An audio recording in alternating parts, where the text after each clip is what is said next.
Eh bien, bonjour à nouveau. Pour ceux qui viennent de se joindre à nous, donc dans cette espèce de température un peu délicate, mais quand même avec une fête de la Saint-Jean-Baptiste qui, nous l'espérons, vous apprécierez.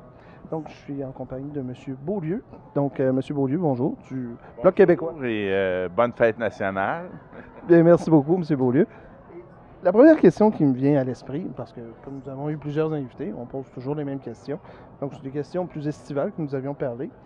Quel est votre meilleur souvenir de la Saint-Jean-Baptiste ou de la fête nationale que vous avez eue jusqu'à présent? Ben, je dirais c'est en 94, j'ai organisé la première fête nationale dans Parc Extension. Puis bon, c'était le premier événement que j'organisais, donc on était une dizaine de bénévoles. On a travaillé très fort, puis ça a été vraiment une fête, disons, on a mis en pratique l'approche interculturelle. C'était en français, il y avait des danses folkloriques, tout ça, il y avait peut-être 75% de gens, disons, issus de l'immigration, même de minorités visibles, et les gens ont vraiment beaucoup apprécié. Et ce qu'on a fait, quand je parle d'approche interculturelle, on avait à ce moment-là une dame qui s'appelait Norma Lopez, qui était dans le comité Passeport Québec, qui prônait l'approche de la citoyenneté, même elle, tu sais. Puis notre animateur, elle lui avait demandé comment vous allez animer ça, tout ça. Il disait, ah, je vais leur dire, bon, ça fait plaisir de voir beaucoup de communautés culturelles, etc. Finalement, elle a dit, comment vous animeriez ça avec, si c'était un public composé à 100% de Québécois dits de souche, tout ça.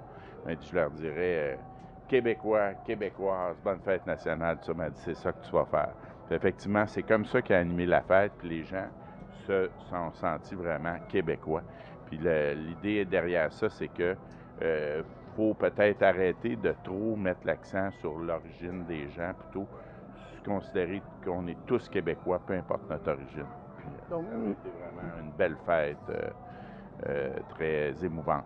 OK, parfait. Donc, disons un Québec plus incorporatif, on pourrait dire. C'est ça, inclusif, et si on veut que les gens s'intègrent à notre culture, ben, il faut les considérer comme des Québécois. Puis il faut être présent aussi, il faut que les gens se sentent au Québec. OK, d'accord.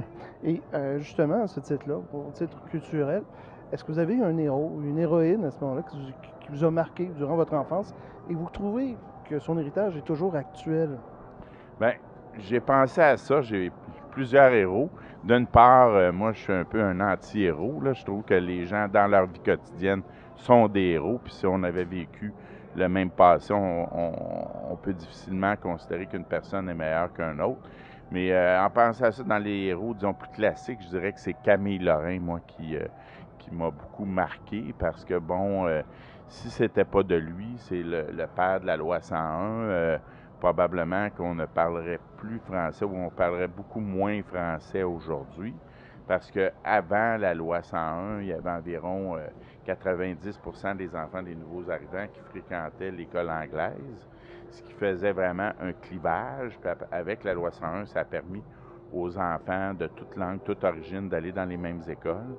Puis s'il n'y avait pas eu de loi 101, il n'y aurait pas ce qu'on appelle aujourd'hui des enfants de la loi 101, qui sont des gens issus de l'immigration, mais qui parlent parfaitement français, sans accent. Et puis la loi 101, bien, ça a été un grand geste d'affirmation nationale.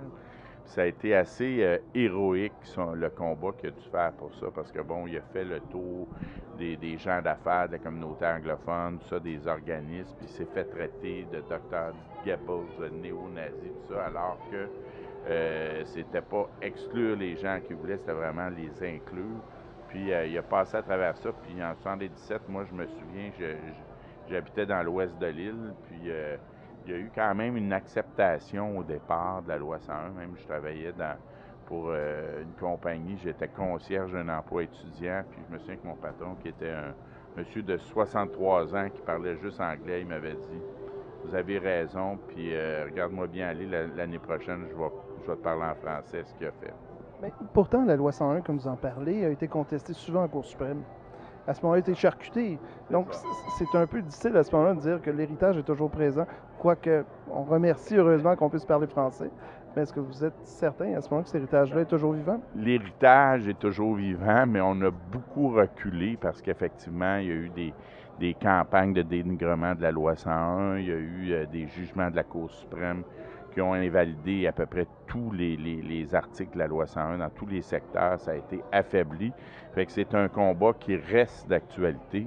C'est pour ça qu'on a besoin de héros comme Camille Lorrain pour nous rappeler qu'il faut faire cette bataille-là. On voit aujourd'hui d'autres héros qu'on aurait pu nommer, Joséphine Bacon, Florent Volant, tout ça, qui ont travaillé beaucoup pour assurer l'avenir de leur langue en tant que Première Nation, puis de leur culture. Il ne faut pas oublier que ce même combat-là est toujours d'actualité pour nous, les Québécoises, les Québécois, et qu'il faut continuer à le faire. Puis je pense que ça va prendre vraiment un renforcement majeur de la loi 101. Puis c'est pour ça que moi, je suis devenu indépendantiste, c'est que je considère que c'est pas possible d'assurer l'avenir du français dans le Canada. Mais en même temps, j'en prie, M. Beaulieu, et en même temps, la question que j'aurais pour vous, c'est mis à part la réalisation de la protection de la langue française au Québec, est-ce que vous avez une autre réalisation qui s'est faite par le passé, que vous considérez être le plus fier, ni plus ni moins, considéré toujours actuel? Bien, moi, je considère tout le rattrapage économique des Québécois, parce qu'on se souvient, avant, disons, l'essor même de la Révolution tranquille, puis avant la loi 101, il y a eu la commission Gendron. Sur 14 groupes linguistiques au Québec, les francophones arrivaient 12e. Fait on était vraiment là, sous-payés, il y avait un retard économique. Puis il y a eu quand même un rattrapage qui n'est pas complété, mais un rattrapage économique, une reprise en main des Québécois de leurs moyens de production, puis des commerces, des industries qui est essentiel aussi si on veut pouvoir se développer, arriver à notre plein potentiel comme société et pouvoir redistribuer cette richesse-là aussi.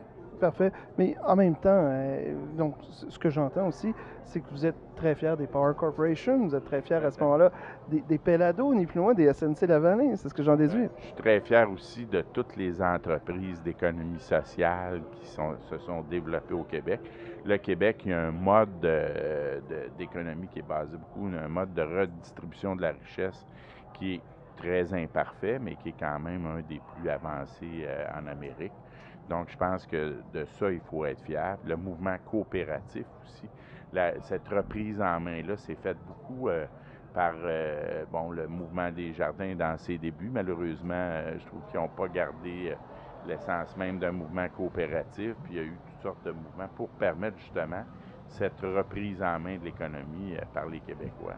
OK, parfait. Bien, M. Beaulieu, je tiens sincèrement à vous remercier d'avoir été présent à notre émission. Franchement, et je vous souhaite bonne chance, bonne continuité, M. Beaulieu. Merci à vous. C'était des très bonnes questions. Bonne fête nationale à vous, ainsi qu'à tous vos auditrices, toutes vos auditrices, tous vos auditeurs. Bien, merci à vous.